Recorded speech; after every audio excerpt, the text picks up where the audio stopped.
Hello. അപ്പോഴേ ഇന്ന് എൻ്റെ കുഞ്ഞൊരു വാട്ട ഈറ്റിനിടെയാണ് കേട്ടോ എടുക്കുന്നത്.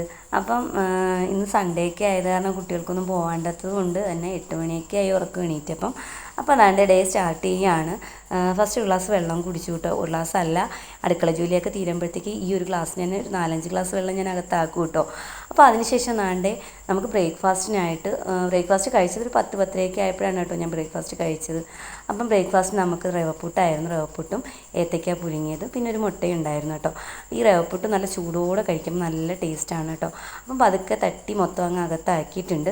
അതിനുശേഷം ജോലിയെല്ലാം കഴിഞ്ഞ് വന്നപ്പോഴത്തേക്ക് ഒരു ഉച്ചയ്ക്ക് ഒരു 1:30 ആയിട്ടുണ്ടായിരുന്നു. അപ്പോഴത്തേക്ക് നല്ല ക്ഷീണം തോന്നിയപ്പം നല്ല കട്ട തൈര് ഇരിപ്പുണ്ടായിരുന്നു. അത് നമ്മൾ സംഭാരം ഉണ്ടാക്കി കേട്ടോ. അപ്പം അതിനകത്തേക്ക് ഇഞ്ചിയും പച്ചമുളകും കറിവേപ്പിലയൊക്കെ ഇട്ടിട്ട് അടിപൊളി ഒരു സംഭാരമായിരുന്നു കേട്ടോ. നല്ല തണുപ്പോടൊന്ന് കുടിക്കണം, നല്ലൊരു സുഖമാണ് കേട്ടോ. അപ്പോൾ അതെല്ലാം കഴിഞ്ഞതിന് ശേഷം ഒരു 3-3:30 ആയിട്ടുണ്ടായിരുന്നു. അപ്പോൾ നമ്മളാണ്ട് ഉച്ചക്കത്തെ ലഞ്ച് കഴിക്കുകയാണ് കേട്ടോ. നമുക്ക് കറിയെന്ന് വെച്ചാൽ മീൻകറിയും മീൻ വറുത്തതും പയറുതോരനും ആയിരുന്നു കേട്ടോ. ഇത്തിരി ലേറ്റ് ആയിട്ടുണ്ടായിരുന്നു ലഞ്ച് കഴിക്കാനായിട്ട്. അപ്പോൾ അതെല്ലാം പതുക്കെ തട്ടി അകത്താക്കിയിട്ട് അടുത്തതെന്ന് വെച്ചാൽ ഇത്തിരി നേരം കിടന്നങ്ങ് ഉറങ്ങി കേട്ടോ.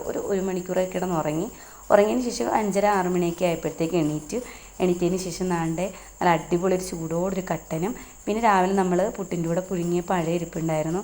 അപ്പം വെച്ചിരുന്നാലും കുട്ടികളൊന്നും കഴിക്കത്തില്ല, വെറുതെ വേസ്റ്റായി കളയണ്ടല്ലോ എന്ന് വിചാരിച്ചിട്ട് കട്ടൻ്റെ കൂടെ നമുക്ക് ഏത്തയ്ക്ക പുഴുങ്ങിയതും കൂടെ കഴിച്ചു കേട്ടോ. ഏത്തയ്ക്ക പുഴുങ്ങി നല്ല ടേസ്റ്റാണ് കേട്ടോ. കട്ടനുമായിട്ട് കഴിച്ചപ്പം കൊള്ളായിരുന്നു കോമ്പിനേഷൻ. പിന്നെ അതിനുശേഷം രാത്രിയിൽ നമുക്ക് ചോറ് തന്നെ ആയിരുന്നു. വേറെ പ്രത്യേകിച്ച് ഫുഡോ കറികളോ ഒന്നും ഇല്ലായിരുന്നു. പിന്നെ കസിൻ്റെ വീട്ടിൽ നിന്ന് കുറച്ച് ഇറച്ചിക്കറി ഇട്ടിട്ടുണ്ടായിരുന്നു. അപ്പോൾ അതും കൂട്ടി രാത്രിത്തെ ഫുഡും തട്ടി അകത്താക്കിയിട്ടുണ്ട്. അപ്പോൾ ഇന്നത്തെ വീഡിയോ ഇത്രയേ ഉള്ളൂ. മറ്റൊരു വീഡിയോ ആയിട്ട് കാണും വരെ. ഓക്കെ, ടാറ്റാ.